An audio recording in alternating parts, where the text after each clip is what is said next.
Right, hey everybody, what's up? Welcome to tonight's show. Welcome to Comic Book Radio. We haven't had a comic book radio in a long time, at least maybe 2 months. So, thank you for being patient.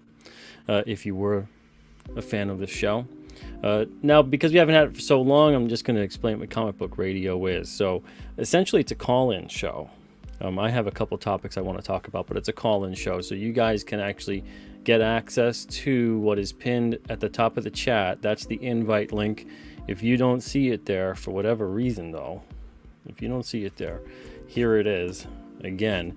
And you can come on the show and talk about whatever comic related topic you'd like to discuss with me. So there it is. And I prefer if you had a camera, of course, but definitely you need headphones and a mic. We want to make sure we don't get that feedback loop going on. That's a different show, feedback form. Before we start, Jefferson Roswell, what's up, Jefferson? Hope you're doing good. We got Darth Josh here. Hey, Darth. Or Josh, I should say. We got Wayne here as well. What's up, Wayne? All right, so there's a bunch of things I want to talk about tonight. As you could tell from the thumbnail and the title of the show, I got a couple of things to talk about here in terms of some, I guess you could say, airing of grievances. Why is the comic industry this way? All right. Hey, Dale, what's up? So it's such a weird thing, this industry of comics. The other day, either yesterday or 2 days ago, I forget. I think it was yesterday. I get an email, a very strange email, from Todd at New Dimension Comics. And Todd at New Dimension Comics, this is strange because 3 years ago, in 2020, December 2020, tail end of the first year of the pandemic, he had sent an email to me asking if we had overstock of titles, of issues. I figure, maybe he's trying to pick up on some issues. Maybe he's trying to help out some publishers here and there, get things going. Everyone was trying to come up with some new strategies to not only make business, but to maybe help others within the industry. So I said, yeah, we have a bunch of overstock, it's not necessarily anything that I look at and go, oh, wow, this is so massive, especially at the time that we really just need to dump this off for nothing and take a loss on it. But he responds back about saying how he needed these because he has ways to sell. It was very vague. Ways to sell them in terms of getting it out there to non-traditional readers, and that he wanted to see if we could part with copies 5 to 10 cents a piece. I thought I was misreading it. So I had responded back to him. I was like, well, if you order a certain amount, we can give you them at cost. If they're titles that, we just have lying around, in terms of maybe it's stuff that we don't need to sell anymore because contracts are expired. So either we're going to donate them, or because we don't throw them away, we don't recycle them, we donate them. We were going to donate them, or just kind of have them sitting there in case the creator wanted to purchase that old stock at some point, depending upon what their wishes were. But I was like, we don't really have overstock that could go for as low as that, if I'm reading that correctly. I said, we basically just have stuff that I could give you at cost if you purchased a large amount, but we don't have that right now. And he's like, oh, okay. Well, he goes, thanks for responding, and you're doing well. Whatever it was, it was weird, vague, kind of like, because the way I had responded back the first time, I was trying to be kind about it, but not necessarily too kind, because it was such an off-putting message to me. 5 to 10 cents an issue. 5 to 10 cents an issue. That's the equivalent of you get 100 issues for $5.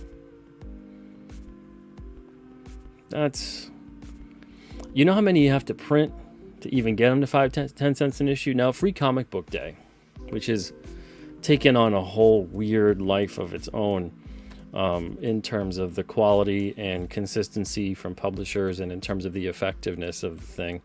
We were involved in Free Comic Book Day 3 times, and didn't do a damn thing for us. Didn't do a thing for us. Even though people would say they got the books and they enjoyed them, comic shop level, it didn't do a thing. Didn't do a thing. It's just a nice big, to be perfectly honest, a nice big waste of time and money for us as a publisher.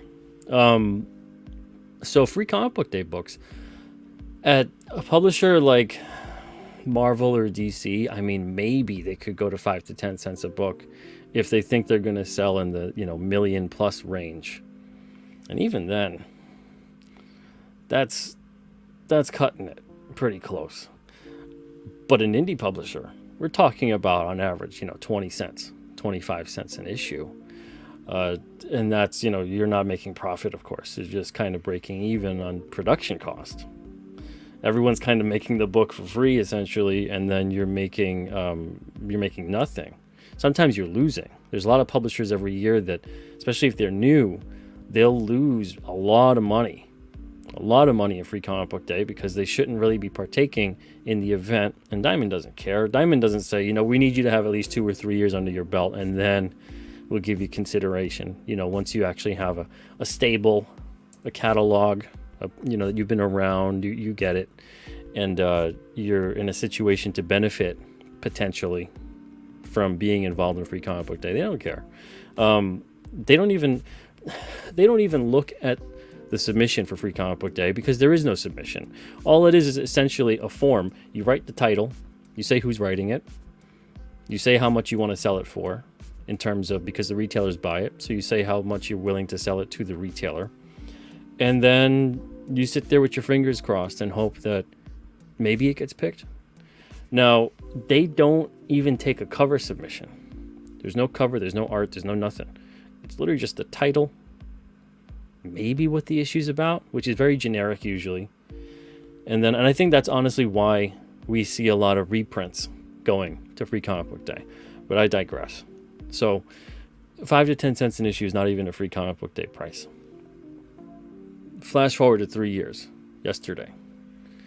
I get the email from Todd, again, at New Dimension Comics. And this is a small chain. I think maybe 3 or so stores, maybe 4, but I think it's 3 in Pennsylvania. The main one, I think, is in Pittsburgh. Sends me the email. Again, same email, also responding to the exact same email from 2019 that he had responded to. And he goes, far less of a classy email this time around. Just basically asks, do you have any overstock you want to part with? And I said, your stores haven't carried Alterna in a few years, Todd. I said, let's make that happen. I can give you a good discount, a bigger discount than Diamond gave. You could work with us directly. Let's get those books in your stores before we start talking about overstock. He responds back with that, and this is the owner of the stores, that he's not aware about that part of the biz, but he can give someone a nudge about it. He's the owner of these stores, and he's not even aware, and he's acting like he doesn't do the purchasing. He can give someone a nudge about it. So he doesn't have our books in. He doesn't plan on getting our books in. I know he doesn't order our books because of the fact that the only way you can get them now if you're a retailer is through us, since we left Diamond in April 2020. And he obviously has no plans to get our books in. The same as what he was doing, the same as many retailers and what they did for the past 3 years. At the time when we left Diamond, so many retailers were pissed off about what Diamond was doing with the pandemic response, and then also with the response of how everyone was getting paid, how the business was seemingly grinding to a halt, that they essentially were very happy with Alterna breaking off, and we were going to sell direct. Over 200 something retailers had signed up to order from us, and about 50 or so had placed orders to kind of continue their books. But when it came time to place another order down the line, months down the line, maybe 20 of them, at this point in time, I'd say less than 10 consistently order from us. Now, there is a good store in Pennsylvania, the comic store in Lancaster, Pennsylvania, that consistently orders from us. They actually even ordered the books that we have that came out for the fall 2022, and they pre-ordered the winter lineup as well. So, comic store, Lancaster, Pennsylvania. But New Dimension, none of those stores, none of them have stocked Alterna in years. And here it is, this guy coming around, he wants overstock. So he had said that and was going, I'm looking for stuff that you're basically just going to pulp. You're going to get rid of. This time I wasn't so kind with my response back because I knew exactly where this was going. So I told him in no uncertain terms that not only is the 5 to 10 cent thing laughable that he offered us 3 years ago, but I don't want him sending me this email anymore. And you know what? Don't worry about getting our books in your stores. We've been doing fine without you anyway. Because retailers like Todd at New Dimension, I have found, take pride in being a gatekeeper. They take pride in determining whether or not you live or die as a comic creator, as a publisher. They're the tastemakers. They're the ones that tell you whether or not your audience is going to get books that are read or books that are just not even known about. They don't even get to the shelf. They don't even get to the 50-cent bin. They don't get in the store, period. And a lot of those retailers got together around 2018 and 2019 to practically put an end to Alterna. It was pretty funny. I know for a fact because I saw a lot of the different posts and forums that retailers are in. Again, there's some good retailers out there. Not a lot of them are, though. That's been my experience over 17 years of being in comics. You can tell when you go into a store. The customer service is generally non-existent. You're almost treated as if, why are you even here? Most stores are haphazardly put together. There's no rhyme or reason for anything. They think nothing of ordering stacks of the big two. But when it comes to diverting from that, it's very rare when you find a store that will. A lot of people go, and even this lately was funny to me. Some of the creators recently that left Alterna complaining about, it was better when we were in Diamond. That's the first I heard of that. That's the first that I heard of that. Everyone really seemed to like it. Those people who left it say that seemed to really like it when we had left Diamond. Why? Because they were doing better. They were doing better. They sold the books through their crowdfunders, instantly made more than they would have made through Diamond. Then they sold the books again through the alternate crowdfunders. Then they sold the books a third time again when the books went live to Alterna's site. But they didn't get a one big lump sum of books in one shot like Diamond. So it looked like it did worse, but it did better. How do I know it did better? I got the damn royalty reports. So it's very interesting to me when certain people want to come out and say, oh, Diamond, it did better. Diamond did better. You're talking about a 60% drop off from issue 1 to 3. That's better. That's better. That's doing better. It's so strange when I see that. Very strange. It's so odd when I see things, and you know what? That's a good point. Gordon says, not believing this kind of bad behavior from LCS owners is why fans get confused when other fans or creators don't support shops. Now, we supported shops like crazy. Like crazy. When we were in stores, we supported shops like crazy. And I tell you, this is what we did. So here is Exilium from February 2019. In the good old days before everything kind of went to hell. Slowly after this, things went to hell with our relationship with many shops. You ever see any other publisher do something like this? We kept tally on every store every month as to whether or not they were ordering our books.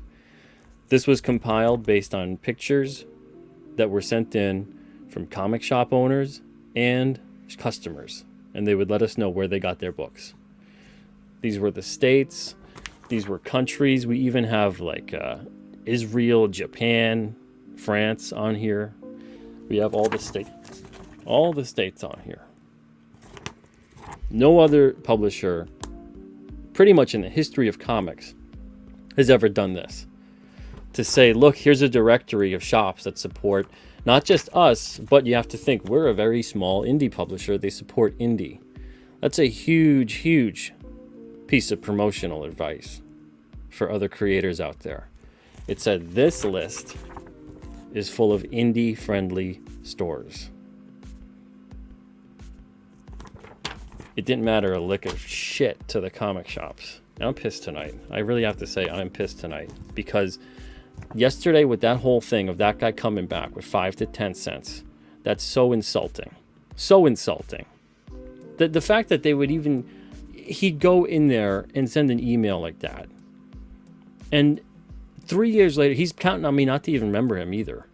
He's not being upfront with it because what he does is he has this 1 million comic sale in the summertime that I had to go and dig up and see what he was into and what he was doing with those comics. Goes and sells them. I told him, why am I going to give this to you? Flat out told him, why am I going to give comics to you at 5 to 10 cents a piece? I can sell them on my site if I want to get rid of them at that price, directly to our readers, the same way we sell all of our comics directly to our readers. We don't need the retailer. I told him, we don't need you. If I want to sell comics at 5 to 10 cents a piece, you bet your ass I'm selling them first to you guys, not some shady retailer that's going to go turn around. I told him, you're going to do what? You're going to flip these on eBay? Especially the overstock of a lot of books that are maybe out of print for years? You're going to get what, $3 to $10 a piece on these? And you got them for 5 cents? Disgusting. And I didn't call him out the first time. I couldn't believe he had the gall to do it 3 years later again. And it was a kick in the nuts, I gotta tell you. The first time he did that, in 2020, at the end of that pandemic year, was a kick in the nuts. Because he said, I'm trying to help out your bottom line. The dude came across like Ellis from Die Hard. He's my white knight, right? He's gonna save us. He's going to come in and purchase all those bulk books because he's probably counting on the fact that we're going to be out of business or maybe are out of business. So he wants to come in and take all our stuff right off our hands. Save me. Make sure that we get something for him. You kidding me? Kidding me? I hope no other publisher out there falls for that crap. And that's why I felt the need yesterday as well when I called him out on Twitter about it, by name and by store. Because if he's sending that email around to other publishers as well, don't fall for it. Don't give him comic. I don't care what the hell that comic is, 5 to 10 cents. Sell that directly to your customer. You know, I could sell these at costs for some of these. If I go back far enough, we had a nice sweet spot where these were about 50 cents per print cost. Now they're higher than that. Like everything else is higher than that. But let's say I gave some of my overstock of books that I've had kicking around, 10, 20, 50 copies, whatever it may be, 100 copies, who knows. Instead of doing like an alternative wean and deep discounting them or anything like that, let's say I really want to be nuts. Give these away, sell them to you guys. Roll back the clock, do 35 cents, right? You guys would get 35 cents for that. I'm not going to sell it to the retailer for 35 cents a piece. And like hell am I going to sell it for 5 to 10 cents a piece? These guys don't understand. It's like there are websites now, comic shops. You can sell direct. There's crowdfunding. There's eBay. And they know what these things are. But they, for some reason, don't think they factor into the equation. If I'm going to put books at that low of a price, for whatever reason, I mean, first of all, if they're going to go 5 to 10 cents a piece, I'm just throwing in yeah, exactly, Citizen. I'm just going to throw in a free book. Absolute insanity. The retailer comes along. And this is what Gordon was talking about before that I wanted to mention as well. Because all you hear about, and we supported the hell out of them, these were in the newsstand.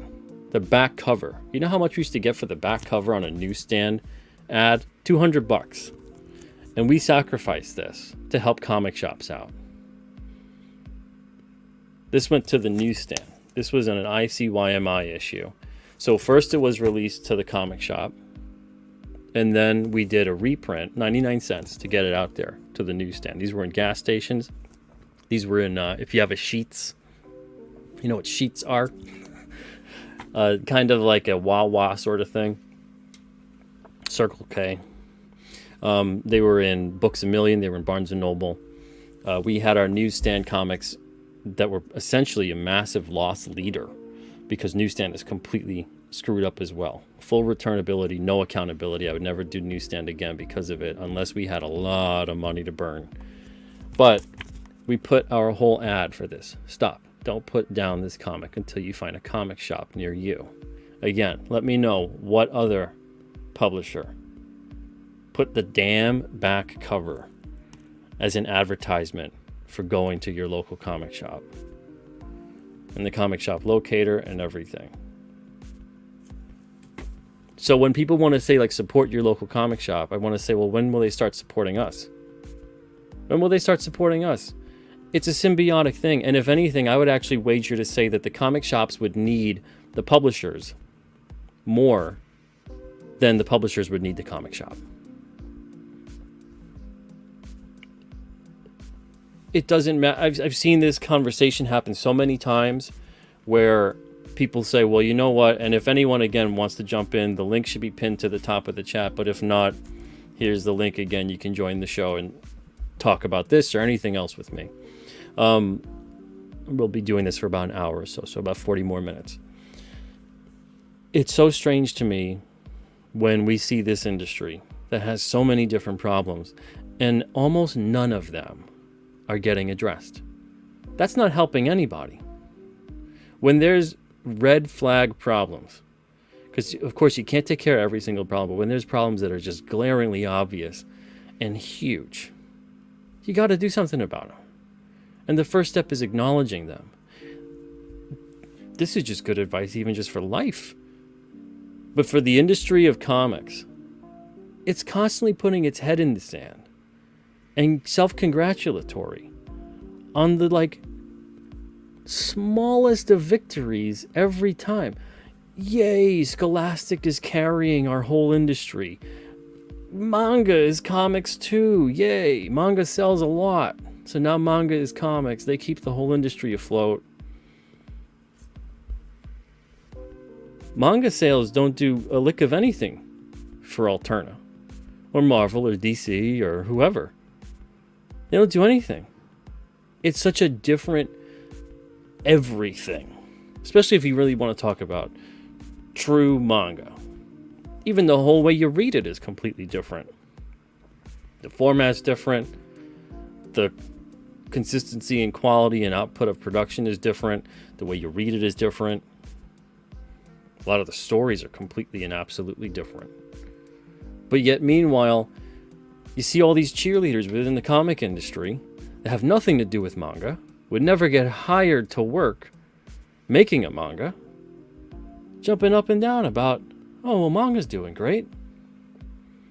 What?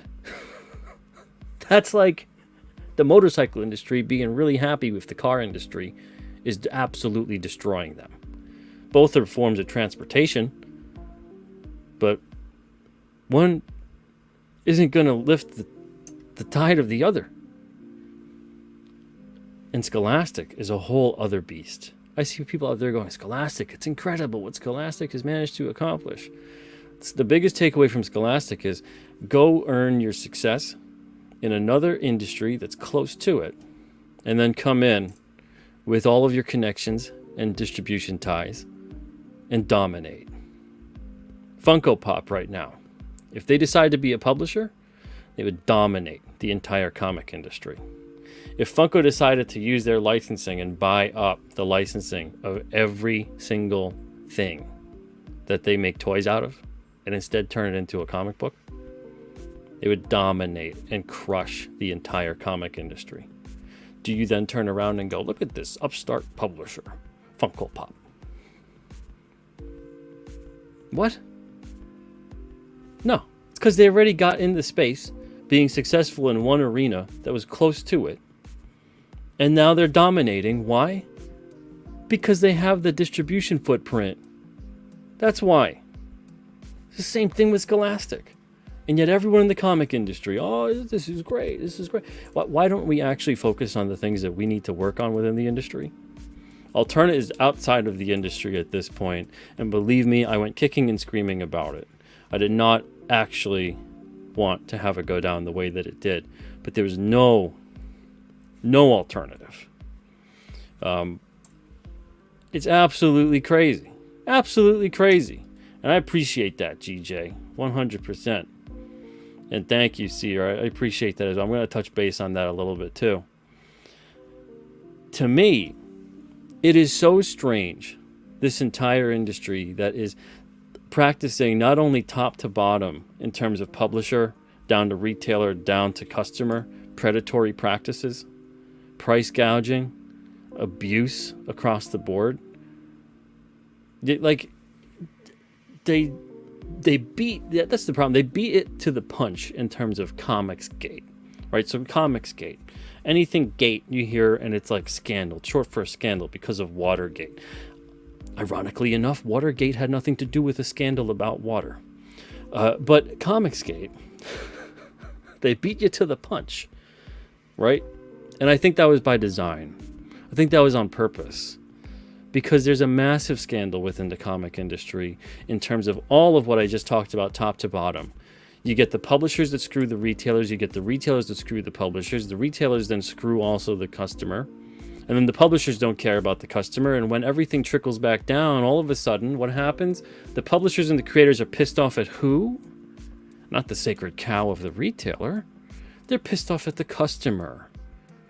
They go full tilt against the customer. It's the customer's fault. If there's an unhappiness being talked about here from the customer, if the customer says, hey, I don't like this anymore, I'm not buying it, and this is why I don't like it, there's an attack on that customer.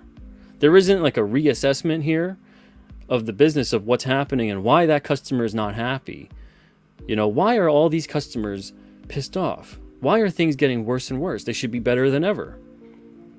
No, it's the customer's fault. Certainly it's not the publisher doing what they're doing. Certainly it's not the creator. And certainly, absolutely, certainly it is not the sacred retailer. There's so much of this nonsense, sacred retailer crap of worshiping the comic shop retailer when they are, along with the distributor, the single biggest thing in the comic book chain of getting a comic to a reader that is not necessary. They act as if the 60 to 65% plus discount that publishers give them is like some kind of charity. It's like this isn't business anymore. It's a charity. That's 60 to 65%. And Alterna gave 62% discount to Diamond. We gave a 60% discount, and then we gave an extra 2% to ship them to one distribution center at Diamond, so then they could ship them out to the others instead of having separate shipments, which would have cost us more money and more time. They view that as some kind of, this is what we're all doing. We're just trying to keep the comic shops afloat. Like when I've talked to other publishers and other creators, this is always the mindset. It's like this weird mindset, this weird conversation. I go, guys, this is business. They need to bring something to the table. So if they're not bringing something to the table with that discount, to earn that discount, if they're not doing anything to help sell your book to their customers that come into the store, if they're not doing anything to grow their customer base, and all of what you're supposed to do is go, here's our customers. So if every single time, this is how it is in the normal traditional comic shop industry, and we did it a little bit before for about 12 years. I would go, here's this book, go pre-order it at your local comic shop. So what just happened there? I just, instead of putting it up and saying go pre-order it directly through us, what I really said, it's like if you had the They Live glasses on, what I really said was, go get this at your local comic shop so we can give them 2/3 of the sale. So we are sacrificing, and everyone else in the industry sacrificing 2/3 of the sale to give to the retailer and the distributor. That means that this comic, or any comic, if you see a comic, let's make it a round even number, is $3. Let's say you see a comic that's $3.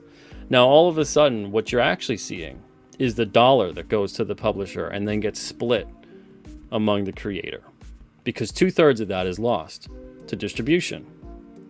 So, in essence, what that comic publisher is telling you is they could sell you this book for $1 and still be fine. When you look at it like that, it really starts to make you think about the bloated pricing that occurs in comics and how absolutely unnecessary it is at this point. Because for a small publisher like myself, you could get the people that work there that just handle it. I got no staff. It's just me. If you're a second tier publisher, or especially a top tier publisher, no reason on earth you can't have your own little distribution team, packing, shipping, etc., maintaining a website, handling orders every day, day in, day out. You think the comic shop is giving publicity and promotion to the publishers? Or do you think it's the other way around? Because watch it again. Go to your local comic shop and pre-order this title. Did the comic shop say, come to the shop and get this title? So few of them even have social media. So few of them even take videos or pictures or anything. Probably 15 to 20% of shops actually do what they're supposed to be doing in terms of a business, in terms of taking pictures, in terms of promoting what they have on hand, in terms of selling the books. But in terms of actually saying that the comic shop is bringing in the sales for the publisher, looks like it's the other way around to me. And yet every single time that was what I was met with a conversation. When I said, would you stock our books in your store? So now I got to hear from people. Oh, it was better when we were in Diamond. I got to hear from creators who left. Oh, it's better when, we sold more when we were in Diamond. Really? So if you sold 1,000 copies of your book, towards the end as well, we had titles at Diamond that were selling like 500. That's pathetic. To sell 500 copies of a book through Diamond, pathetic. Pathetic from us, pathetic from the creator, and pathetic from Diamond. I'm not going to split that. Across the board, all three, we all share the patheticness of that number. There should be no reason on earth that you shouldn't be hitting 2,000 plus sales. Every single publisher out there, and there's a lot of them, that are selling less than 2,000 copies through Diamond, it's pathetic. And we were there a couple times in terms of getting pathetic. Because everyone's losing money at that point. Everyone is losing money. And they're lying to themselves. Too many books with a lot of people that don't know how to sell them and can't possibly sell them. Meanwhile, you have all these people out there that are doing what? They're putting their books on crowdfunding. They're putting them up on their own sites. They're getting them out there. And they're doing way better than they ever could have done through distribution. Make it make sense. It doesn't make any sense whatsoever. There's no way you could look at that and objectively say that that makes sense. That on your own, selling it direct, you'd make more money than you would through a distributor. Through the distributor. Not just a distributor. There's practically no other game. I sent an email to Lunar. I sent 4 emails to Lunar. They're never going to respond, which is a shame because Cameron over at Lunar, I used to talk to him on a regular basis years ago. I don't know. Maybe things have changed. Him and his wife that run DCBS and run Lunar, and now Lunar distributes DC and a couple other publishers as well. Even that, you go to their site, it just looks like, I don't know, am I where I'm supposed to be? It's night and day the way DCBS looks and works. It looks like they kind of don't want to be a distributor.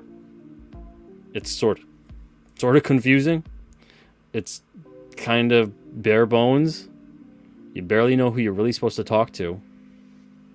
And then you get Diamond with their Previews World. Now they're doing the whole thing. You can pre-order on there if you have an account. But next to no retailers are signed up to actually place your pre-order through them.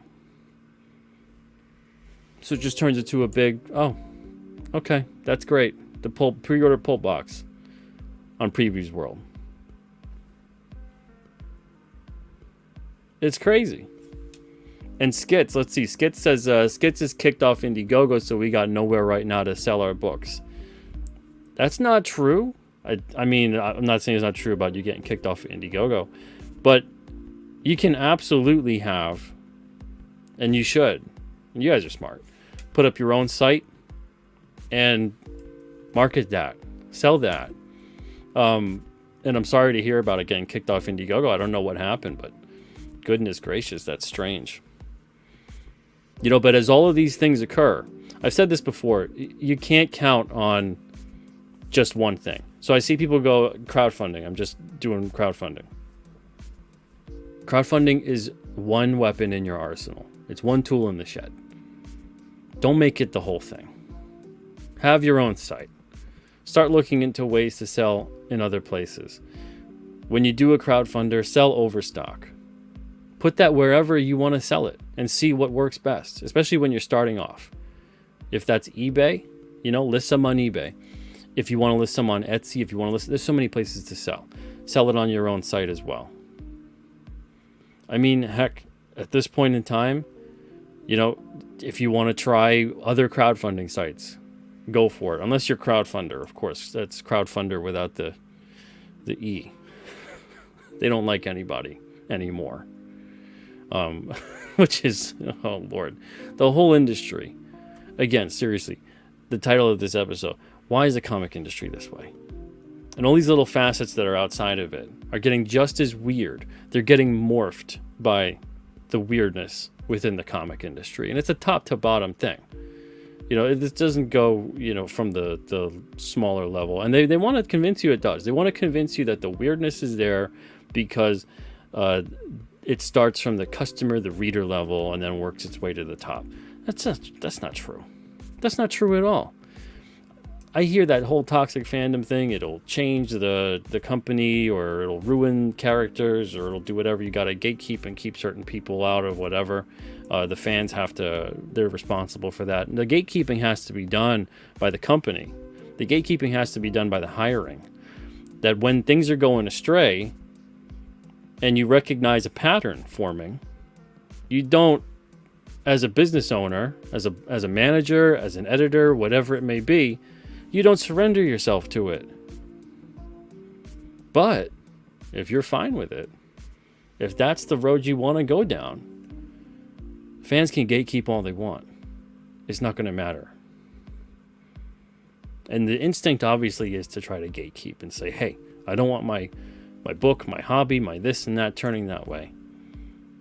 But the truth is that no one has a say in that other than the person who's running that business. And if that person running that business wants it to be that way, it's going to be that way. And I've got no solid answer for it other than that, because of the fact that there's no control at that point. There's no control. If we don't have a say, it's essentially the equivalent of going back to your childhood home. Your parents have sold it, a new family now lives there, and you don't like what they did with the place. You have no say in it. It's not your home anymore. It's the same thing. You can get upset at those owners all you want. It's not going to change a damn thing. So we're keeping it real tonight, guys. If you want to join, here's the link. If you want to join and get upset with me, feel free. Or we can switch topics. I do have other topics to talk about, and I'm going to jump into that in about 5 minutes. But if you still want to talk about this one, go for it. So just my final thoughts on this whole thing. When I read that, it just came flooding back to me. The 12 years of comic shop nonsense. When I got that email yesterday. It's 5 to 10 cents a piece. The absolute utter disrespect that there is with retail and the indie publisher, and retail with the indie publisher's customer. It's a big thing that's disgusted me over the years with comic shops. When Alterna was on hard times, and I'll close out with this.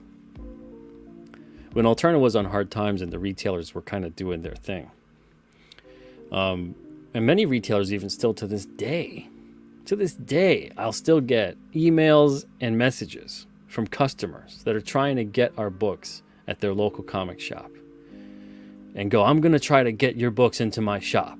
I'm going to give them a couple of the books that I have. I bought a couple extras. And I'll say, well, good luck. They'll tell me what shop it is. I already know what shop it is. I know what's going to happen. I know a lot of the stores.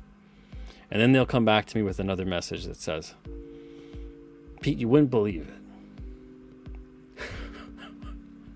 And you could guess where I'm going.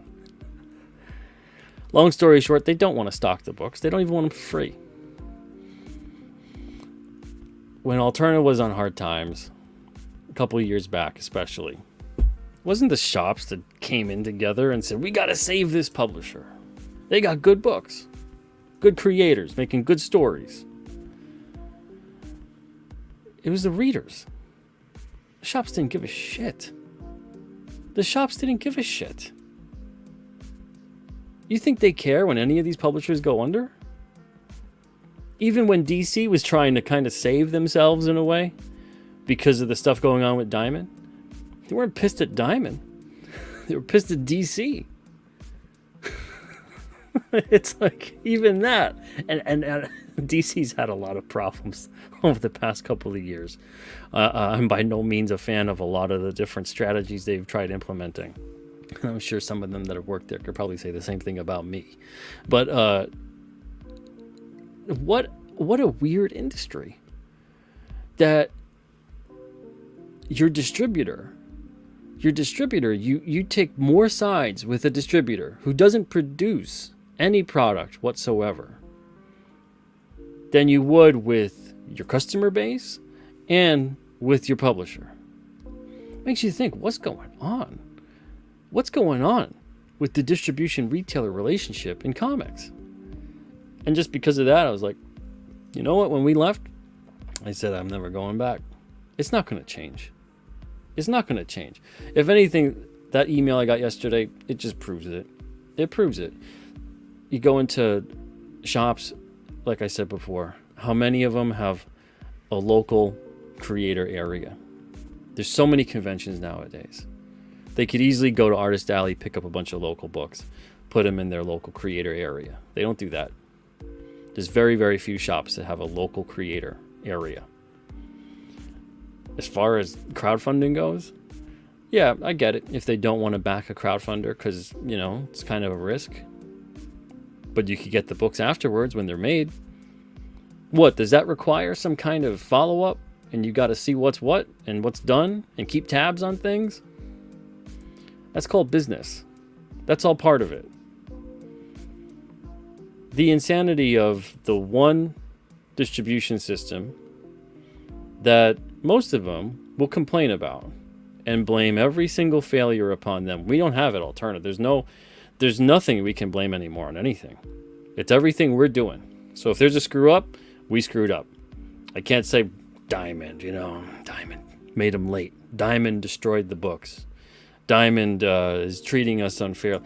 There is no Diamond in the equation. There's no distributor at all with Alterna. We're not with Comixology. We left them in 2020. We don't have a book distributor because the book distributors were horrible. The book distributors actually made Diamond not look so bad. That's how bad the book distributors were. The whole market is entirely got its head up its you-know-what. And meanwhile, who suffers for it at the end? Because as the sales dwindle, they need more from someone. Who is that? Oh, that's the customer.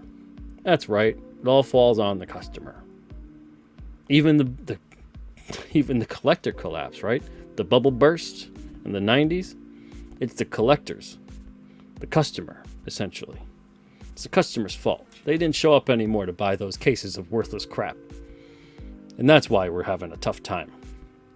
It's not the publishers. It's not the distributors. It's not the price gouging retailer. It's the customer. Well, the customer wised up. So the customer got smarter and realized they were getting had. And so they stopped wanting to get taken advantage of. And it is their fault. It's their fault. So, comic industry has a long, weird history of wanting to blame the customer. I can't imagine that. Can't imagine that. All right, so that's enough for this topic tonight in terms of why is the comic industry this way. Some happy things. Very happy thing. King Cryptid is done.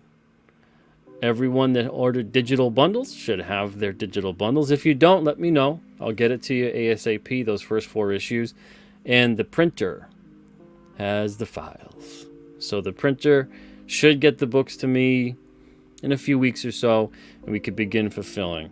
There's so much nonsense at the start of the year. I hate to blame anything on anyone. It's my fault that I didn't make time, essentially, for keeping things on time. I didn't want to be late whatsoever with it, but I guess in some way, shape, or form, even though fulfillment was to start in February, and it probably will start at the end of March, early April, etc., at least I got out about 400-something perks over the course of the past couple of months. So a bunch of you guys got some stuff early, along with other alternate campaigns and things like that. But I really wanted to have the books out on time, starting fulfillment in February. There's too much nonsense that started off the year with Alterna, and again though, I'm gonna take the blame for that in terms of I should have still managed to keep on par with it, but some of it was downright distracting in a way that was just it was tough. It was tough. So I'm really happy that King Cryptid's gonna be out there very, very soon.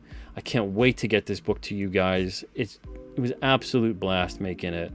Oh my lord. So much fun with the guys on board. Christian Rossi, Nick Hunter, Alex Jovich, Kier Covington. Issues 5 to 9, we're going to launch a campaign for that in June. Want to make sure everyone has their stuff for at least a month or so that they could look through everything, hopefully read through it and support the campaign because they liked the first 4 issues. But there's going to be no Alterna summer campaign. So instead, the summer campaigns are always going to be now around June with King Cryptid, because I'm going to be doing a King Cryptid campaign every year. So the Alterna campaigns will be 3 times a year. We're going to work out the spacing, see how it goes. Right now, it kind of looks like January, maybe May, April, around there, and then September. So we'll kind of have a winter, a spring, and a fall for Alterna. We do have a smaller lineup now at Alterna, but it's a concentrated, solid lineup. So it's not a lineup that's going to have wishy-washy creators, creators that aren't committed to their book, creators that can't hit deadlines, whatever it may be. It's going to be a solid, consistent lineup of really good ongoing titles. And that's really what I'm looking forward to as well. Before I get into my next topic, if I do manage to get into my next topic, we got a guest. Let's take that. Hey, what's up, buddy? What's up, How's it Pete? going? How Haven't you talked doing, to you man? in a while. I know. Good, it's been man. a long time, dude. Been a long time. Good to see you. Yeah, This is a good to great see topic, you too. Man. Oh, thank you, man. This is a great topic. This is something we need to discuss, because when you're making a comic book, it's about the fans, right? Whether you're in a comic shop, you're at a convention, or you're crowdfunding, it's about your fans, right? It's about your audience. You got to build that 100%. audience, And I worked in my LCS for the better part of a decade, ending last August. The business was sold, and the new owner decided that he wanted to do the whole thing himself, which is fine, because it gives me more time to work on my stuff. But regardless of where you're at, you've got to connect with your fans, because the publishers, Image isn't gonna push your book. Marvel and DC certainly aren't gonna push it unless it's something that ties into whatever they're doing. Yeah, So, you're another name in the stack, and you're lucky if you're even that. exactly. So, you've got to have your own avenues. You've got to talk to your audience. You've got to be out there pounding the pavement, just like they've always done. Like the black and white indie scene back in the 80s. They didn't have the internet. They had to call shops. They had to go to conventions. They had to talk to people. They actually had to put in the legwork to get the book out there, to get the interest. And it hasn't changed. We just have, better tools. We have more access. We have a wider range we can sell worldwide now, but we have to build that audience. We've got to connect with people. And to me, that's always been the strength of the comic book industry, is being able to connect with our audience. Absolutely. 100%. And that's the thing that to me is so puzzling and unfortunate about the industry, is because we do live in this time where accessibility shouldn't even be an issue. No. But instead of it being possibly the greatest strength, like it's an instantaneous letters page, and instead of it being that way, it's so often viewed as detrimental. Of like this, it's such a burden. Oh man, I get my readers, they just don't shut up. They just don't stop talking to me. I can't believe how many creator conversations I've had at conventions where it's like that. And I'm like, that's just baffling to me, man. Like, without your readers, you don't have a book. You're just screaming into the void. The amount of contempt, contempt that so many of these comic creators have for their readers, especially the more high up you get in terms of the comic publishers and the creators. Yeah, it's more contemptuous. And I don't understand that. To me, that just says that the people that are higher up, they don't really have a connection to making comics. They don't have, you grew up reading comics. I grew up reading comics. Most of the audience that we have out here, most people watching probably grew up reading comics. We love this stuff, and it is part of who we are. It's something that has always been part of who we are. And if you look at the stuff that's being produced right now by the big two, you can tell there is no passion for it. There's no passion for the art. There's no passion for the storytelling. It's There's just no going passion through the for the motions. medium. Exactly. Yeah. Because it's something to look good on a CV. It's something that might be a stepping stone to get a Netflix deal or what have you. I have no idea what these people's motivations is, but it certainly isn't making good comics. Yeah, I mean, I'll tell you right now, that's my biggest red flag of the past couple of years, when I get a submission and they lead it off with, I'm a screenwriter working on this graphic novel right now, and I'm going to be adapting it soon to film. And it would be very interesting to you, I think, to want to know that, because it would be a very important thing for sales once this gets picked. I'm like, I don't even want to see it. I don't even want to see it. I don't want to talk to the screenwriter who's in a comic writer's clothing. You want to be a screenwriter, go be a screenwriter. Exactly. And this has nothing to do with if you make a comic and then all of a sudden people come knocking at your door. But when you are your first foot out there into the world of comic book publishing is, hey, guess what? I'm a screenwriter. And you think that impresses me how? If anything, I look at that and I go, so you're just not good enough to make movies, huh? Mm-hmm. You're coming to be a comic writer instead? Is that what it is? And then hopefully you'll be good enough to make movies? It's insane. It's insane, but that's often a lead. And even a lot of the times, too, on people who eventually leave Alterna, I've noticed a pattern where about 80% of them will mention that they're a screenwriter in their Twitter profile. And I'm like, I've seen this enough. I'm not hiring any more screenwriters. You're a screenwriter. Yet you and about 40,000 other people out in L.A. Keep trying. Yeah. Maybe have Comics a passion not for for the you. story. Yeah.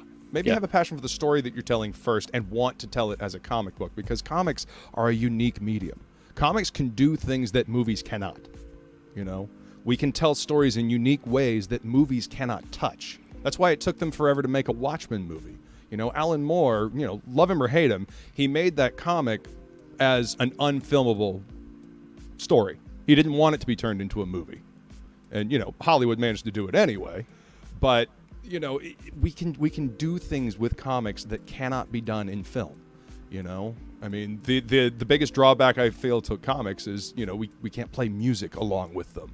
But, you can suggest music, But, Yeah, I mean, you're 100% right, because that's the thing, is that you get a lot of these comics that are being made in these kinds of ways with these budgets already in mind, thinking that that'll increase their odds of using comics as a stepping stone, and that the publisher will hopefully publish their storyboard. And if you can get in instead at a publisher that's like Image or Alterna, or another publisher that's 100% creator owned, so you keep your rights, well, now you've got it made, because you don't have to worry now about a publisher who's going to have any kind of cut of that movie or whatever it may be.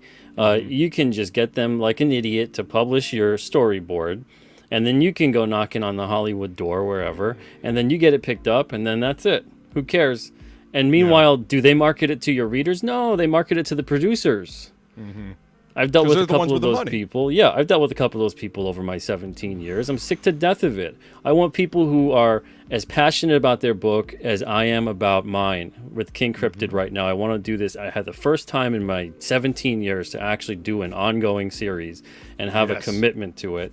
And I'm making this thing the rest of my life. I want a creator that's in there that's going, I'm making this thing, whether I'm with Alterna or I'm not. I love it. I love this book. I love these characters. It means a lot to me to get these stories out there and entertain these readers along the way. That's the kind of creators that I want. I am sick to death of this kind of crap where creators come in, they think they're the most original thing that's ever lived. They're so creative and clever that they want to out-clever the reader instead of entertain the reader. Yeah. Subvert expectations, as a certain round-headed director likes to do. And we see how well that worked out for a storied franchise that nobody really cares about anymore. It's a sad thing.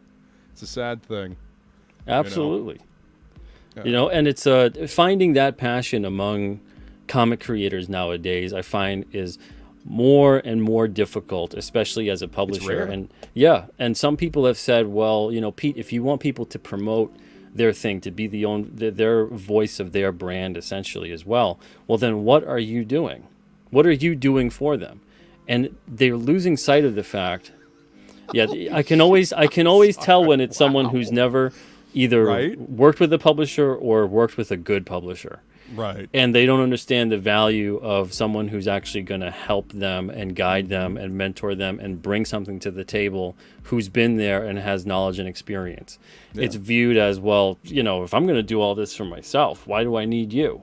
And it's like, all right, so what are you doing? Well, I'm not doing anything yet, but I mean, eventually when I do, that's always the answer. I don't get it responded back with like, oh, well, what I'm doing. I built my website. I made my $30,000 crowdfunder. I'm getting my books out there. I'm on my 4th or 5th book already, et cetera, et cetera. I never get those responses. I get the, I'm just, I'm going to do it eventually. I'm like, that's why you need somebody to help you out.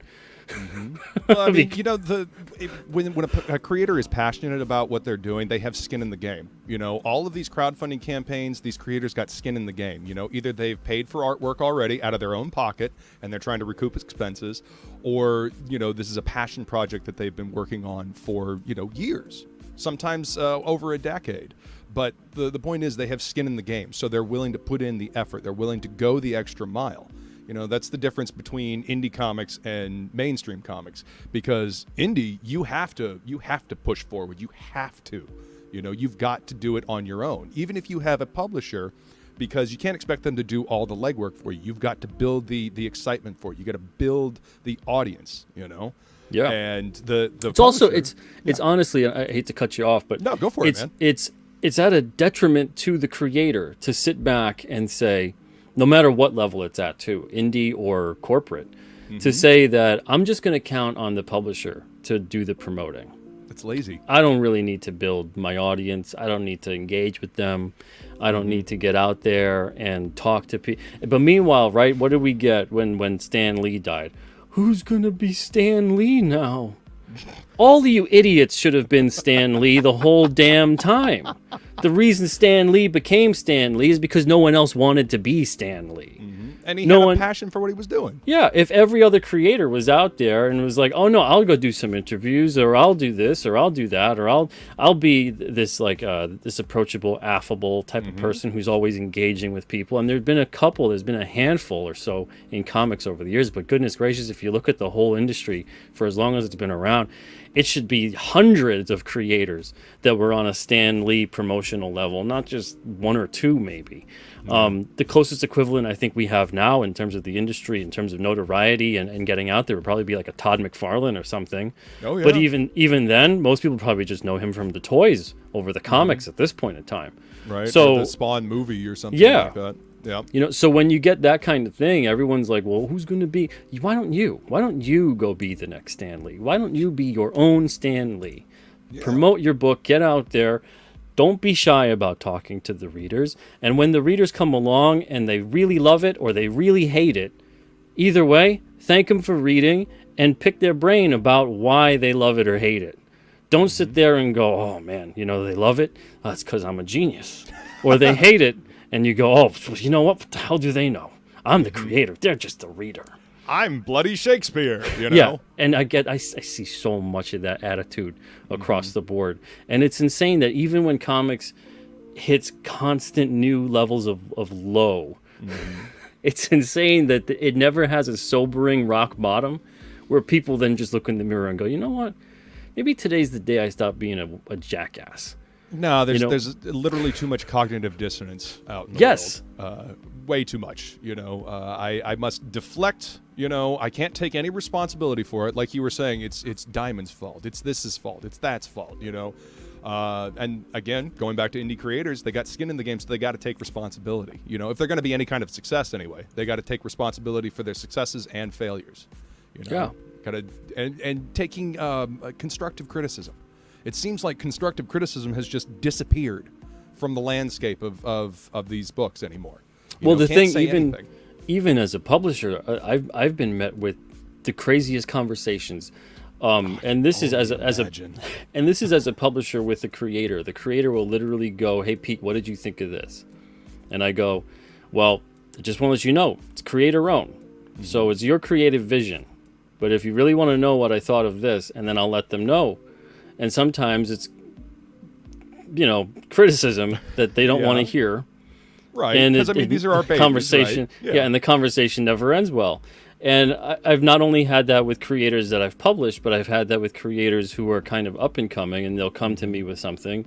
And then all I'm met with is like the laundry list of excuses of things, instead of being like, oh, I'm in a place of learning right now, and this is someone I asked for their advice. And apparently, though, they didn't want the advice. Maybe they wanted the pat on the back. Maybe they wanted something like that instead. But it's strange within that context of approaching someone for advice. Because when it's unsolicited advice, I get a little bit more of the defensiveness. Sure. But when it's someone that's like, hey, I really value your opinion. Yeah. I mean, I literally got this last year from a creator who's now not with Alterna anymore. Oh, wow. I really value your opinion. I want you to take a look at what I'm doing. And it was a different book. It wasn't a book they're publishing with Alterna. And they were saying that, well, I want you to really look at it and let me know what you think about it. And I said, okay, I just want to know one thing. I said, is this within an editor capacity?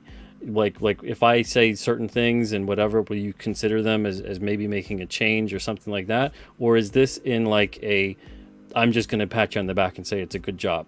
Because if what I tell you and I take the time to break it down to help you out, doing you a free editor service, and you're going to turn around and either get pissed off at me or not use any of it whatsoever, I'm not here to just pat you on the Yeah, that's not what editors do. Yeah, editors are supposed to. I didn't get a response from this person. Not that I'm surprised, and they're no longer with Alterna. Not that I'm surprised. But it's one of those things where it's like, look, if you're coming at me with this in an attempt to get better because you actually are living up to what you just told me, where you said you value my opinion, you really you appreciate my my input on these kinds of things, and that's why I want to share this with you. If you want to then come back with it and essentially either ignore the situation, or I had somebody else actually even tell me, oh, well, I just want you to look at it because it's already done. Okay. I go, okay then. I mean, that's nice that you want me to look at it, but at the same time, do they not realize how busy you are as a publisher? Like, yeah, it was one of those things where I'm like, wait, so it's not like here is a free, the preview early. Right. It'd mean a lot. Let me know what you think. But to like come in there and say, I really appreciate your, where you're coming from on your editing and your this. I really value your advice. And then I'm like, well, then I have no advice for you. It's done. Yeah. If it's done, it's set in stone. It's ready to go. It's complete. You're happy with it. I mean, Why am I going to come maybe along? Some notes for the next issue or the next volume. But I mean, if you're going to ask somebody to read something, it should at least be malleable to the point where you can make edits. It's the whole point of having somebody look at something and give you notes on it so you can make it better. Yeah. But again, I don't think people understand constructive criticism anymore. No. I want a gold star. I want a pat on the back. I want to just be told that I'm Shakespeare, and I want to, go on my day oblivious to the fact that I've got all these errors and story inconsistencies and character inconsistencies. It's not how it works. That's not how you tell a good story. It's not how you get better. I mean, and it's unfortunate because I see a lot of these same people as readers. They can notice what's wrong in something that they've read, and what they don't like about it. But then I turn around and I'm like, but what you're making has all of the same problems. Yeah. So why can't you be honest with yourself? Notice what you're unhappy with someone else's work. That's what's going on in your work too. I see way too many of that. Too much of that within comics. Not being able to see the forest from the trees. Yeah. That's why you have an editor, so you can get an outside perspective to take a look at what you're doing and point things out that you literally have a blind spot for. Absolutely. Yeah. It's it's the past year, man. Oh man, I gotta tell you, and everybody else too. It's been a tough year in terms of dealing with creators. Both, I mean, many that were at Alterna, and then many that were submitting to Alterna. It was, as a publisher looking for new titles, 2022 was the most depressing year I've ever had. I didn't accept a single one. It was the first year in our entire history I didn't accept a single one. I accepted some short stories. Right. But for series, ongoing, and limited, none of them were good enough. Not even close. That's crazy, man. I couldn't even give back some feedback for some of them and say, because usually it'd be something stupid, like, get, better lettering, watch your line weights on inking, that kind of stuff. But how do you get upset about something like that? Oh man, I've gotten people very upset on lettering. Goodness. What does the font matter anyway? I'm like, all right. Okay. Tell me you don't understand lettering without telling me you don't understand lettering. So, and placements, goodness gracious, on some of them, it's like, it helps when you don't put the bubble like over the person's face. Like if here's the face and they got like the bubble like right here, and I'm like, you got all this space. Now let's put the bubble right here. Yeah, let's just totally crowd the figure and cover up the artwork that people are actually paying to read. That's a great idea. And I used to give, when it was something like that, I used to always give back constructive criticism on every submission. And eventually I stopped because I got tired of the incessant back and forth. Some of it was just downright death threats and threatening violence if they saw me at a convention. And I'm like, I'm giving you very, very nice, like sensitive kind of writing levels of, hey, I understand your feelings. I get it. This is your baby, but you're obviously still learning kind of things because you're making very obvious mistakes. But the anger that I'd be met with, I was like, I'm not doing this anymore. If it's right on the cusp and it looks like this person just needs a couple of pointers, then I'll give some critiques, and that's that. But last year I didn't accept any submissions. And then that's why this year I've only got submissions open in April and September, because last year the vast majority of submissions were so incredibly rushed. Absolute. And I hate using this kind of word for this sort of stuff, but it was absolute crap. That's unfortunate. Yeah. And it's stuff that all I can think is I look at it and I go, I'm not offended. I'm offended for your potential readers, that you think this is something that is good enough to sell to them. Yeah. That you go into this and you're like, yeah, you give me your money. This is good enough. It's crazy. There's no honesty within themselves to sit there and think, no, I got to make a story of quality that I not only care about, but I'm doing my best on that I can do.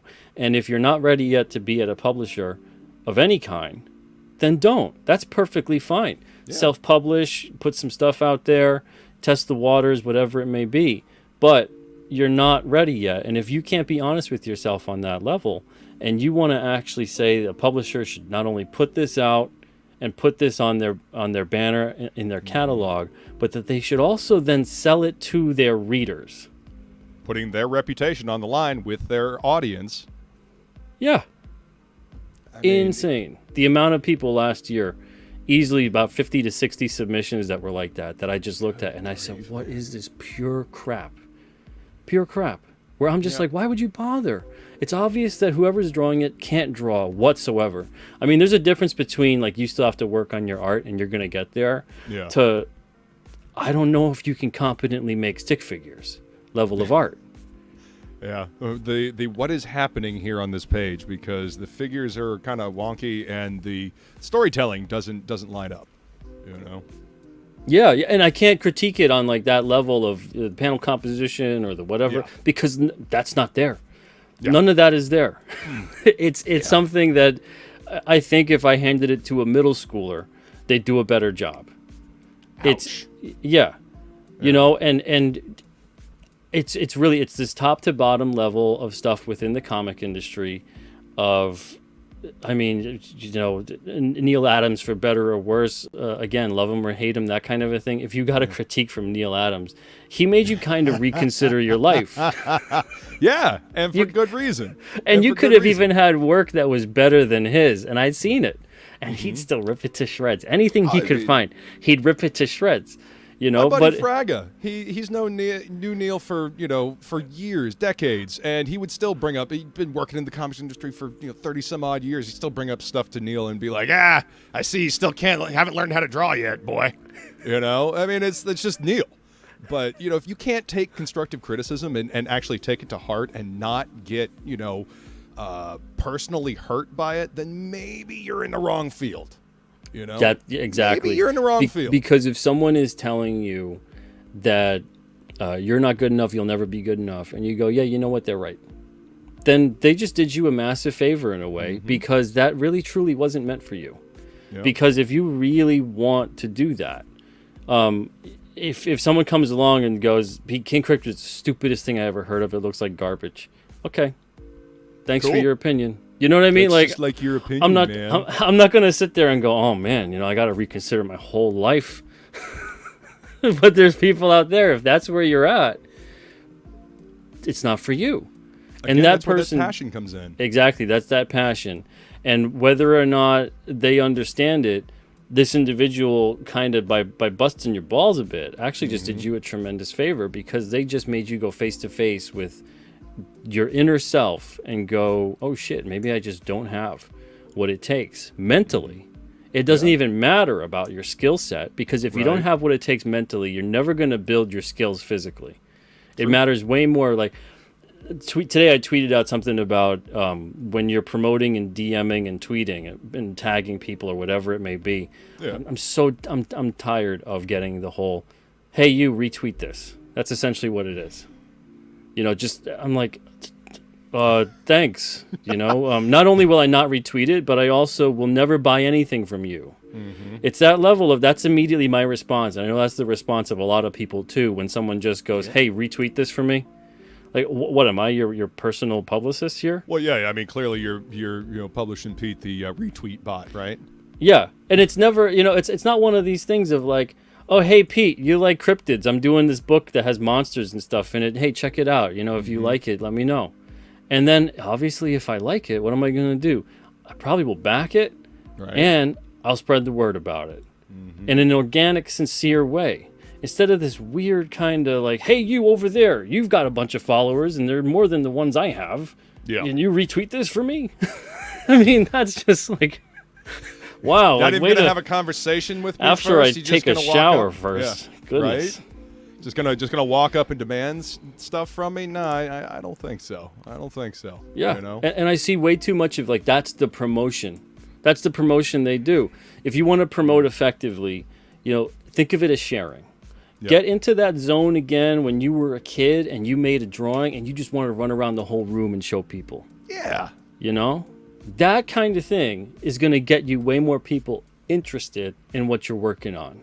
100%. Then this whole like, hey, you got more people interested in your stuff than I've got interested in mine. You want to maybe turn some of those people onto my stuff for me? What do you say? Like, that's like, Right? it's just so skeezy. I feel like they should be wearing like a seersucker suit Oh, and yeah, coming at me with snake oil. yeah, exactly. Coming with a toothpick in their mouth, being like, what you think about that? Huh? Hey, you want to go share ahead and some, my retweet this stuff for you. campaign for me? Swinging the watch around in the zoot suit. Yeah. Yeah. Good grief, man. I mean, you remember when you were a kid and you read a comic book and you were so excited about it and you just wanted to tell everybody about that comic book because you had so much fun reading it? Yeah. Like, if you don't have that passion about your own book, nobody else is going to have that passion. 100%. Nobody else. It's got to start here first, and it's got to start here first. Yeah. And then you share it with the world, just like you said. Yeah. But- And don't lead them down the road first of and I see this a lot of the time too with first time creators, especially crowdfunders. All the promotion comes when the crowdfunder launches. Yeah. You should be sharing what this book is going to be about, what this character's about, some of the sketches, maybe even a finished panel or two, maybe even a finished page or two. Hell, Yeah. and do this for months and months and months, maybe even a year before Yes. you launch that crowdfunder. Absolutely. Because there's a consistent pattern with people who only begin promoting it on the day of launch, and people who do it a year or so before, and they start building that crowd to help fund that book. And the pattern generally is that person gets very upset when people all of a sudden aren't all coming to their field of dreams. They go, hey, what are we talking? Like, this is a crowdfunder, man. Like, I launched one. Where is everybody now? What do you mean, where is everybody now? Like, they just show up out of nowhere. Did you tell anybody about it before you launched this thing, or are you just out in a field screaming, "Hey, I've got a lemonade stand over here"? Yeah. Like, what? Okay, so what? There's 10, 12, 15 more lemonade stands right over there. What makes you different? Why do I care? Did you get interest? Did you tell people ahead of time? I mean, when you plan an event, like a concert or something like that, they promote that shit months in advance. You know what I mean? Like, way in advance. And people buy tickets for it because they're excited about it. It's a process. You can't just suddenly show up and say, "Hey, you let them I'm know here." the lineup. You let them know the venue, the Yep. price of everything. Whereas a lot of the crowdfunding right now, they don't let you know the equivalent of the lineup. They're not letting you know the creators involved. They're not going to let you know what these books are going to look like, what they're even really about. Everything is playing it coy. Again, I'll go back to my own experience as a publisher. I've butt heads with so many alternate creators over the years, trying to pry them with the jaws of life to talk about their damn books and characters and say, look, stop playing it coy with people. You think it's some secret in comics if everyone's like, oh my God, can you believe Clark Kent is Superman? Like, you guys are treating it like these things are so precious. You just say, oh my Lord, if someone knows like something about my character, not a vital plot point that would be a Right. nice surprise for the reader, but just like King Cryptid, it's a supernatural hero. He's been around for 500 years. He's a cryptid, and they'd be like, "Oh man, Pete, you're giving away too much." I'm like, That's giving away just too like much. the basic premise. What are you Like, talking this is about? this is basic stuff. This Got to be a hook to get people in, Yeah, it's like, oh, he resides in the White Mountains. This is a world that's basically parallel to our own. And all of a sudden, you start filling in these little details.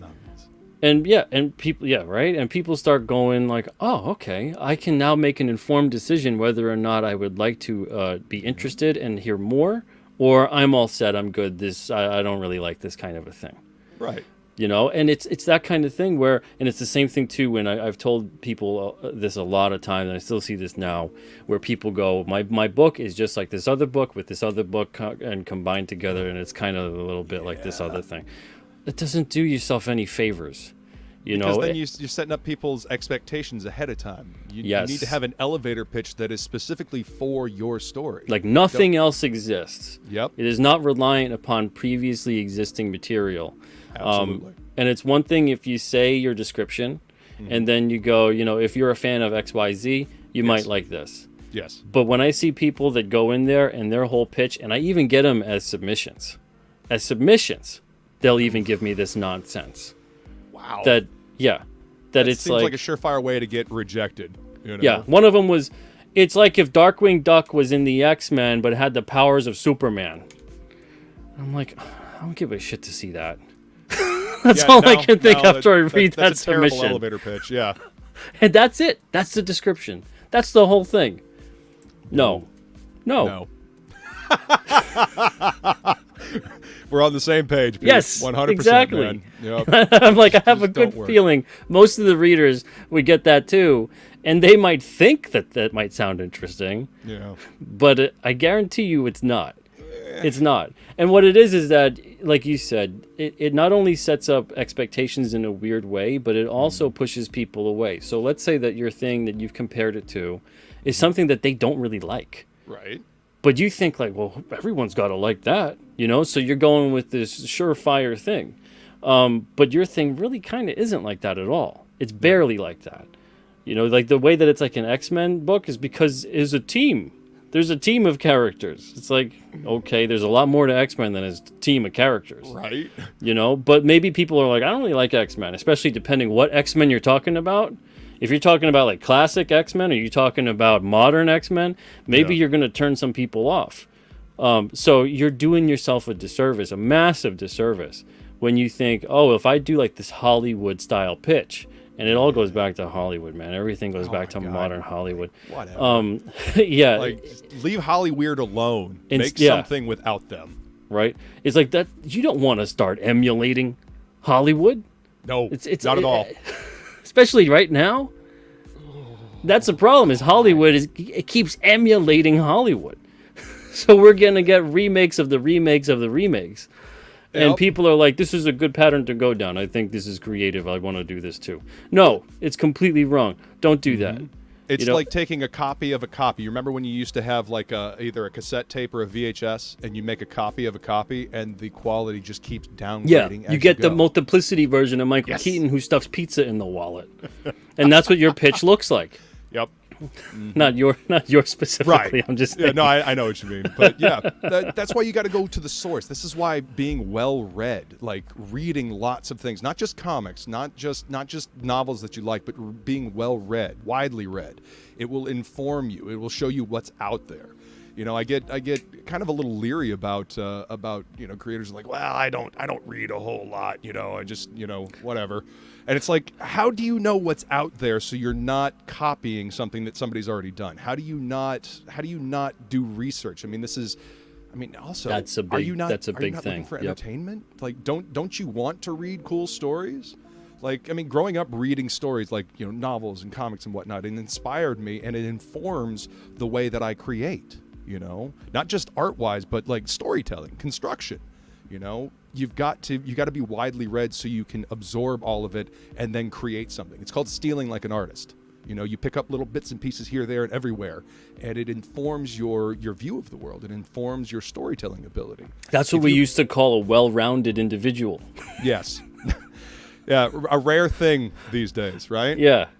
Now it's like, no. You have way too many perspectives and experiences. We need someone with a very, very limited worldview here.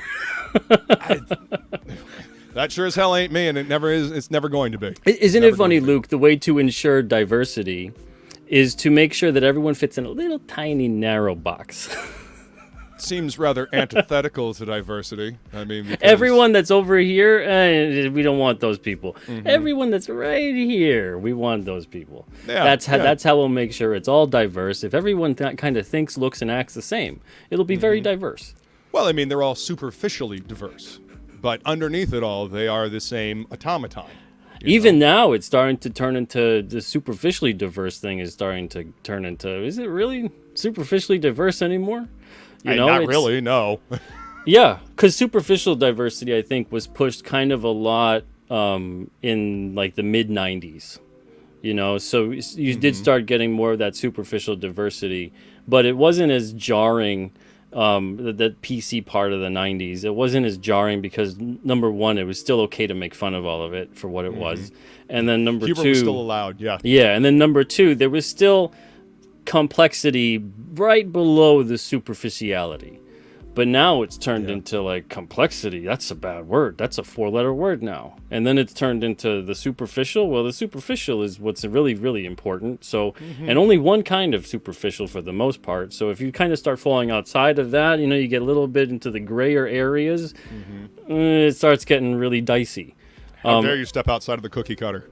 And then we look at that, and you look at that from a storytelling point of view, and then the same thing starts happening. So you get this superficial sense of diversity, but then when you read or you dive deeper into the characters, you go, these things all sound the same. They all act the same. They sound the same. They have the same sense of humor. They have the villains. I don't even know if there's many types of villains and conflicts anymore, and heaven forbid if they're complex. Yeah. No, there's no villains anymore. It's all he's a tragic kind of anti-hero type person, but he's serving as the antagonist. It's like, is anybody allowed to just be a straight up villain anymore? Like, bent on world domination or destroying this thing or destroying this hero. Like, sometimes villains just need to be bloody evil, to get the point across. Yeah, and they're a villain. They're a bad guy. Revenge doesn't go out of style. Revenge is a very relatable motive, but revenge taken to an extreme, an obsessive extreme, creates a very interesting and complex villain. But it turns into, well, revenge. I mean, oh man, all of a sudden that gets really dicey and weird too. God forbid you tell a character-driven story where your main anger, character has conflict. Aggression. Oh yeah. It becomes all very, I don't know, man. It's the way that the storytelling is going down a certain path. It is like what you had mentioned with the lack of research, because that is something I've noticed as well. Even working on my own projects, the amount of research I'm putting into King Cryptid, the amount of research I put into The Chair, researching Death Row, this thing called Death Row phenomenon, where people will literally, there'll be innocent people on death row, and they have been driven insane from their solitude. On death row. So it's like doing all that research into various cases to write the book, The Chair. And I did that when I was like 22. And then now researching a lot of stuff with King Cryptid for not just locations, but also various mythologies and things like that. I can't imagine some of the writing that goes into a lot of this stuff nowadays. You read it and you go, I can't even call this fan fiction anymore. Because fan fiction, there would at least still be some sense of heart and knowledge of what it is that they're talking about in relation to the source material. It might seem very derivative. It might seem like wish fulfillment with certain characters, but you would at least get the heart behind it. Yeah, there's still at least a little passion there because they love the characters and they want to tell a good story with them, even if it is, outside and around the corner from the actual continuity. Absolutely. These people that write comics now are not fans of the medium. They're not fans of the characters, and they are definitely not fans of the people that actually buy the comic books. Like you were saying earlier, they have nothing but contempt for the audience. And how are you going to sell a product to an audience if you have contempt for them? Because that contempt is absolutely going to come across in the story that you tell. It's self-reflective too, I find a lot of the time, because it turns into contempt for the choices they've made, I guess, that have led them down a certain path. I've had conversations with mainstream people that are upset they didn't stick to being an indie creator. I've had conversations with indie creators that wish they were mainstream creators, and everyone's, it's the actor that wants to be the rock star, or the rock star that wants to be the actor. Everyone isn't happy with where their station is in life. The grass is greener on the other side, et cetera, et cetera. It's like what we were talking about with the screenwriter that is trying to masquerade as a comic book writer. And just be the thing you want to be. And maybe you'll stop being as miserable too. Yeah. I mean, seriously, go live the authentic life that you want to live, and you'll be a lot happier. Absolutely. Yeah. And that's exactly the same thing too with people that are out there that are struggling, and they go, how do I build an audience? How do I build a fan base? Start being honest with yourself. As soon as you start being honest with yourself, as soon as you start leaning into who you are, what it is that makes you you, are you going to be for everyone? No. No one's for everyone. Exactly. But are you going to find people who are like, wow, we're simpatico. At least on multiple things, I get where this person's coming from. I'm interested in what they're about. Yeah, you're going to start to find that. But you got to start first with not trying to be something for someone. You got to start being something for yourself. Because if you're not going to do that, and you're not going to be honest with yourself, then you got more problems at hand than the crowdfunder you want to build, the comic you want to make, whatever it may be. And there's a lot of people that are trying to fill these empty voids in life, and this kind of goes past comics even too. Yeah. They're trying to fill these empty voids in life with who they are, and they're unhappy with this or that or whatever it is. And instead, figure out what and who you are and what that means. Yeah. What matters to you. Lean into that. Don't be ashamed of that. Don't try to stifle that. Don't be afraid of, will people like me? Will they not like me? If anything, if you're who you are, you get people who will legitimately like you for you, instead of always having to wonder, do they like me or do they like who I'm pretending to be? And that in and of itself will drive you absolutely insane. Like trying to constantly pretend to be somebody else. Like, nah, be real, be genuine, or hit the bricks. You know, that's absolutely my motto. Like, especially as a creative person, it'll fuel your creative vision. It'll make you more interesting to people in terms of what you're creating. Mm-hmm. And you'll find as a creator, it'll be easier for you to come up with what it is you want to create if you're being true to yourself. But there's so many people that don't even know what the hell true to yourself means yet. And if they're going to be a creator in a creative field, seriously, start working on that kind of stuff. Start being honest with yourself. And I swear it's going to help you out more than anything, more than any retweet from someone, more than whatever social media platform you want to use. If at the end of the day, you are not going to be who you are and you're going to try to be who you think people want you to be, you're never going to have success. It doesn't matter. And you get a lot of these people out there, you know, they wonder, oh, they got all the money in the world. They're successful. Why are they so unhappy? This is why. Mm-hmm. And it's time and time again. The pattern holds true all the time. But for the creators that I'm seeing that are starting out and they're always wondering what is like that magic success button? How do you get people to care about what it is you're doing or what it is you're talking about or what it is you're making? Yeah. You got to be you. You got to be you and you got to lean into it. Mm-hmm. The magic success button is being a genuine person with a genuine passion for the story that you're telling and what you're making. Exactly. Be real with people. When you're out and about, like if you notice, people respond to real. They respond to people being genuine. When you encounter somebody that's fake or you know that they're kind of like being wishy-washy or whatnot, you can tell. You know, you get that snake oil feeling. You know, you can feel that there's something not quite right about, something not quite genuine about this person. And we all intrinsically pick up on that, whether you want to admit it or not, you know, but people pick up on that. Be real, be genuine, and people will respond.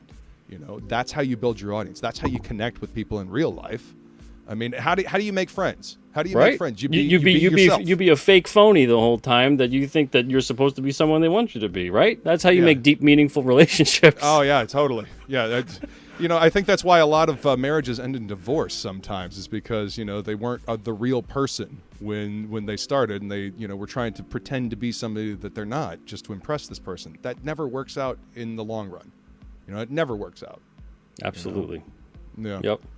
Well, man, thank you so much for joining me tonight. It morphed into a wonderful conversation. It's been too long, dude. Absolutely, man. Yeah, we got to connect again, man. This was great. For sure. Everybody, thank you guys for joining me tonight. I do want to awesome chat. I do want to just cap it off with the fact that I am so happy that King Cryptid number 1 to 4. These are at the printer. The digital comic bundles are in your hands. If you guys did order the digital comic bundle, but you did not receive the email with the link, sometimes those things bounce. Let me know. I'll get those to you. I really can't wait to see what you guys think of it. A couple of you guys have gotten back to me with your responses from the digital comic bundle, and seriously, you got me smiling ear to ear. I love it. I love the fact that you love it. You're having so much fun with it. We had a lot of fun making it. There's so much more to come. I'm serious, man. I'm going to hit over 100 issues on this series. I'm going to be an old-ass man. Yes. I'm going to be hitting over 100 issues on this series. I love hearing that, man. Yes. It's going to be milestones on this series. I'm telling you. Hell yeah. Got so many stories to tell, so many wonderful characters, so many great things to do here. A lot of creators going to be on board over the years. So get in on the ground floor. And also, thank you guys, too, for supporting the winter campaign. It was a little bit of a confusing one this time around as we're trying to go for a split campaign between the Alternate site and the Indiegogo site. But you guys came out and supported. We are super close to the $14,000 overall mark. Thank you guys so much for making it a success. And seriously, we owe all of this stuff to the readers. The readers, you guys have been wonderful. So thank you guys so much. We create these to entertain you. We create these to make a conversation with you. That's what storytelling is all about. It's that communication, that conversation, that golden thread that ties us all together as human beings across time. Thank you guys. And Luke, thank you so much, man. Really appreciate you being here. It was a great conversation. Everybody, take care, and we'll do this again soon. Everyone have a wonderful night.